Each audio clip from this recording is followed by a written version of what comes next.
Hello viewers, welcome to ஜாஸ் சமையல்.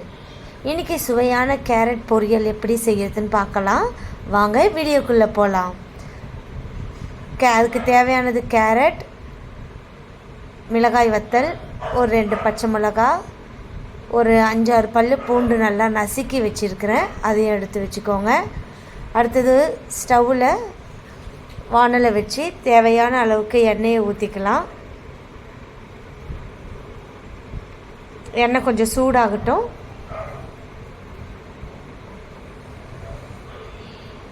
எண்ணெய் சூடானதுக்கப்புறம் அதில் கொஞ்சம் கடுகு உளுத்தம்பருப்பு சேர்த்துப்போம்.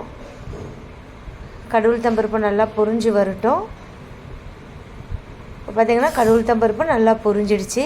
இப்போ நம்ம நசுக்கி வச்சுருந்தா அந்த பூண்டு பல்ல எல்லாத்தையும் அதில் சேர்த்துக்கலாம். மிளகாய் வத்தலையும் சேர்த்துக்கலாம் அது கூடவே. அப்புறம் ஒரு 2-3 பச்சை மிளகாய் கட் பண்ணி வச்சுருந்ததையும் நம்ம அதை சேர்த்துக்கலாம். இதெல்லாம் நல்லா பொரியட்டும். பார்த்திங்கன்னா பொரிஞ்சிடுச்சு.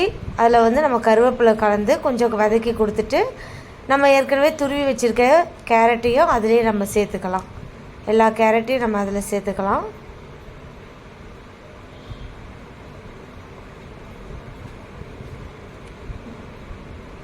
கேரட்டெல்லாம் சேர்த்ததுக்கப்புறம் அதை என்ன பண்ணலாம், அப்படியே ஒரு கலரி விடுவோம்.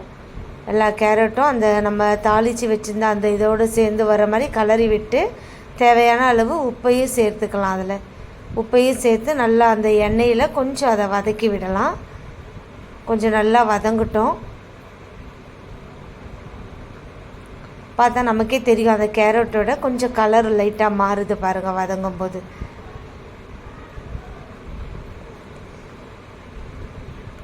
நல்லா வதங்கிட்டோம்.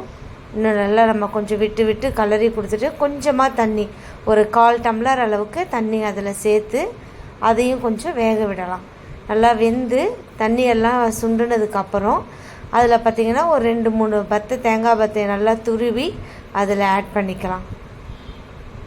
நல்லா ஆட் பண்ணியிருக்கோம் பாருங்கள், தேங்காய் பத்தையை ஆட் பண்ணியிருக்கோம். அதை ஆட் பண்ணி அதையும் அப்படியே நம்ம என்ன பண்ணலான்னா கலரி விடலாம்.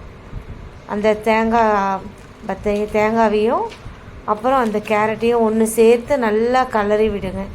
பார்த்திங்கன்னா தண்ணிலாம் எதுவுமே இல்லை, நல்லா கேரட் வெந்திருக்கு. இதனோடு கூட சேர்த்து எல்லாத்தையும் நல்லா ஒரு கலரி விடுங்க.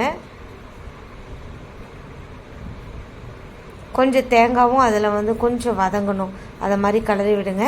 இப்போ பார்த்திங்கன்னா சுவையான கேரட் பொரியல் ரெடி. இதை நீங்கள் நல்லா சூடான சாப்பாடோடு சேர்த்து கூட சாப்பிடலாம். Thank you viewers.